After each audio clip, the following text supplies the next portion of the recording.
In a world where kingdoms fall and stars still remember names, this song was forged from magic memory and the dream that refused to die. Welcome to a tale where wonder still breathes. This is the short story, our small stage, our great applause. A Jessprosia love story for we created by Pacampara. If this tale stirred something in you, a memory, a dream, or a truth, our Ko-fi, Amazon, and Patreon links are in the description. Support helps us keep writing for you and the ones you hold dear. The morning had a soft kind of light that made even the clutter on the table glow like a part of a painting. Steam curled up from Jess's coffee mug as leaned against the counter, quiet for a moment just looking at them. Young was already lost in her script, lips moving silently around lines, the pencil in her hand tapping an irregular rhythm against the page. Buell sat sideways at the table, strumming a half-finished riff on her guitar, squinting like she was daring notes to rebel against her. Wee-in was curled up in the corner of the couch, oversized sweater sleeves bunched around her wrist, her hair falling across her face as she doodled distractedly in her notebook. Just let the silence hold for one more breath before saying softly, "You know you're all beautiful today." It wasn't grand, it wasn't polished, just the kind of simple truth that slipped out when his heart felt full. The room froze for a heartbeat, then Buell dropped her guitar pick with a clatter, clutching her chest in theatrical betrayal. Today, only today. Wow, Young Win, did you hear that? Guess we're back to being gremlins tomorrow. She slid out of her chair, staggering around like she'd been mortally wounded, grinning to her mock despair. Young finally looked up from her script, eyes gleaming with mischief. "Oh no, gremlins. Opa, do you mean like this?" She pushed her cheeks up her palms and tilted her head, voice climbing in a small, syrupy, exaggerated egyo wine. "Am I still pretty when I do this?" Jess almost spat his coffee back into the mug. "Young, please don't ever." Before he could finish, Ween's shoulders shook with laughter. She tugged her sleeves over her hands until they swallowed her fingers completely. She picked up at him with impossibly wide eyes, blinking like an anime character, her voice pitched so high it nearly cracked. "Jess, am I your cute baby?" Jess groaned, dragging a hand over his face, ears turning bright red. "I take it back. You're not beautiful, you're monsters." Buell was already doubled over, pounding at the table with her fist. "The prettiest monsters you'll ever have," she gasped between cackles. "And don't you forget it." Young dissolved into giggles, folding her script close and tossing it aside for once. Ween collapsed sideways on the couch, hiding her grin in the sleeves she just weaponized. Buell, still strumming nonsense chords, winked at him with the smug satisfaction of a prankster would want. Jess shook his head, trying to look stern, but the smile tugging at his lips betrayed him. In this apartment, even the simplest compliment was never safe. It was a prank that turned into laughter, bouncing between them until the walls themselves seemed to glow. The city lights pulsed like a restless orchestra, neon trembling against the skin of rain-damp streets, fried food and exhaust mingling with night air, and far above it all, the crescent moon lingered like a brushstroke in the sky, refused to erase. In their apartment, laughter had always been the anchor, but tonight it was quieter, subdued by the weight of dreams pressing against each of them.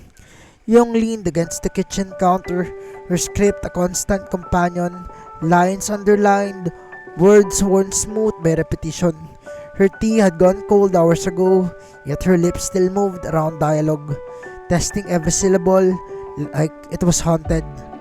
Buell was hunched over her guitar at the table, a soldier sharpening steel before war, jotting fragments of chords into the margins of her notebook, humming under her breath as though the walls themselves needed to be trained for her concert. Ween sat cross-legged near the window, a blank notebook on her lap, her gaze heavy on her reflection in the glass. She rolled her sleeves down, then back up again, as if the fabric could rewrite the way she felt about herself.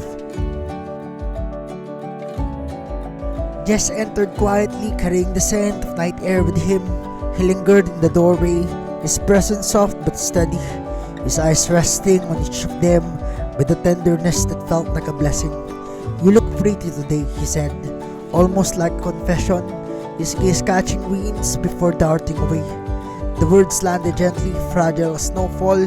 Bean blinked at the corners of her mouth, threatening to lift, but she held still, afraid the moment would vanish if she moved.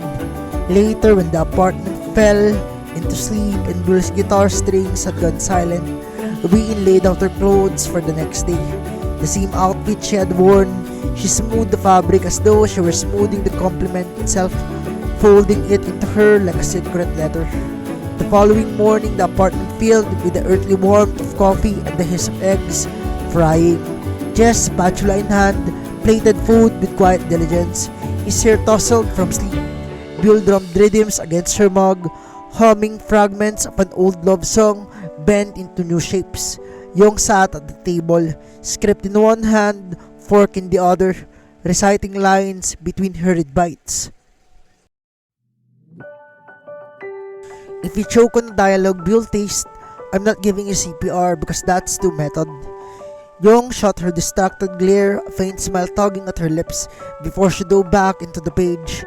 Bean sat at the corner, toast forgotten in her hand, eyes stealing toward Jess. Morning light traced his face, softened his features, and when he caught her gaze with a shy smile, her stomach fluttered.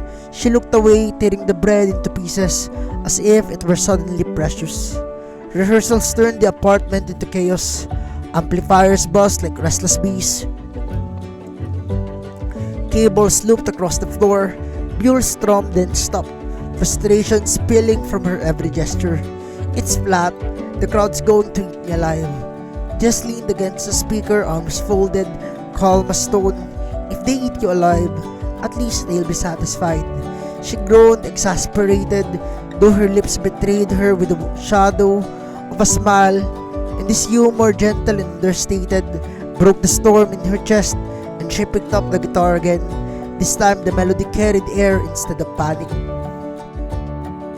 And that night, wind slipped into the balcony, the city glowing below like a quilt of fireflies. Music from a nearby bar drifted upward, thin and aching. Jess joined her, the door sliding shut with a hush. They stood in silence until she asked, her voice softer than the hum of traffic, "When you said I looked pretty, you meant it, right?" Jess turned to her, the city's glow catching the line of his joke. He didn't answer at once, but his pause carried more truth than any speech. "I don't say things I don't mean," he said, almost a whisper. Her heart stumbled in her chest. She nodded, biting her lip to keep her smile from spilling too freely. The stranger's music below seemed to echo her relief, carrying it upward until it belonged to the night. When Young's premiere came, velvet shadows stretched across the theater, anticipation humming in every breath. Backstage, her hands trembled, the script now a lifeline. What if I forget? What if I can't? Just reached for her hand, warm and anchoring. Wind slipped in on her other side, her smaller fingers steadying Young's grip. "You'll be fine," Wayne murmured. Bill leaned close with a smirk. "You're going to kill it, drama queen. Go and break hearts." And she did. The screen lit with her face, her voice, her story. The applause rolled through the theater like thunder, and just held her hand in the dark, proud beyond words. At Bill's concert, the crowd roared like waves breaking against the shore. She sang with reckless abandon, each lyric sharpened by longing, by fire, and by backstage she stumbled into Jess's arms, laughter and exhaustion tangled in her breath. Young fanned her with the program, Ween teased her grand bow, and then, in that blur of triumph, Jess thought of how blessed he was to orbit these suns. When the world had quieted, they returned to the apartment, their sanctuary. Bill pulled out an old speaker, dust floating like memories. The room soon filled with songs from years past, melodies that had carried them through late nights and false starts. Young swayed with laughter. Bill mocked her own guitar riffs. Wayne's voice lifted in harmony and just stood at the center, watching the universe rearrange itself around them. They danced barefoot across the living room floor, laughter weaving into the music, brushing shoulders, tugging hands, no spotlight, no cameras, only the raw intimacy of shared breath and song. When the music slowed, they collapsed together on the couch, tangled and breathless, the city's heartbeat pulsing faintly through the windows. We nestled between them, turned towards Jess. Her voice was soft, steady. This time you said I looked pretty today, and I believed you. No one teased her. Not Young with her sharp humor, not Buell with her biting wit. They knew the gravity of fragile words and how easily they could heal when spoken with sincerity. And so they let the truth linger, unbroken and brighter than any applause, stronger than any stage light. It was in that quiet amid scripts, guitars, and old songs that they felt eternal, as though love itself had pulled the chair up to their table and decided never to leave. The night had folded itself into a velvet quiet. The city outside softened into a hush of street lamps and murmured traffic, but the apartment city glowed like its own little stage. Dinner plates still lingered on the table, mugs gone cold, but Buell was already dragging the old speaker out with a dramatic flourish. "Ladies and gentlemen," she declared, settling her guitar on her lap, "welcome to Seoul, stop of our world tour, also known as this living room." Young laughed from the couch, her blanket wrapped like a gown over her shoulders. "World tour? We haven't even left the sofa." Buell strummed a chord with mock gravity. "Small venues are the new trend. Very exclusive audience tonight." She nodded at Jess, cross-legged on the rug, clapping slowly with exaggerated solemnity. "Encore," he said simply, a shy smile tucked at the corner of his mouth. When the last chord faded, Buell stood and bowed deeply toward the coffee table. "Thank you, Soul," she cried. Young followed with an exaggerated courtesy, her blanket sweeping like a stage gown. Wynne pressed her palms together, nodding with mock humility. Then all three turned to Jess. "Your bow," Buell insisted. "What bow?" His eyes widened. "You're part of the band now," Young teased, tugging him up. Wynne grabbed his arm, laughing until they stumbled into their lap. Blushing, Jess bent a shy bow, his hair falling into his eyes. The three of them erupted in whistles and stomps as though he'd headlined the night. But Buell wasn't finished. He shoved the guitar back into his hands, and the frontman's turn. "I can't sing," he protested. "You don't have to sing," Young said, smiling. "Just mean it." "One verse," Wynne coaxed gently. Jess exhaled, strummed once, hesitant fumbling, and let a small rough melody spill out. His voice cracked on the first line, dropped too low on the second, but he pushed through, each word trembling and true. "You're my song in the quiet, my light when it's late. If the world is stage, then you're worth the wait." The guitar buzzed wrong on the final chord, but silence followed like a held breath. Young's eyes shimmered, Buell's burst into a delighted laughter. Wynne covered her mouth as her cheeks glowed. Then, without restraint, the three of them applauded widely. Whoops, whistles, stomps that shook the small apartment. Jess raised both hands in surrender, laughing until his shoulder ached. But the sound of their clapping was more intoxicating than any audience could ever be. They dragged him back into the couch, tangled together in blankets and warmth, the echoes of their makeshift concert still vibrating in the air. There was no applause outside these walls, no cameras or critics, just a quiet immortal bow of four hearts leaning together under the lamplight. The living room had been their stands and their stage, and the song, off-key, imperfect, unforgettable, was theirs alone. It was the best concert they would ever play. I create these stories, poems and little worlds each day for my beloved Wynne.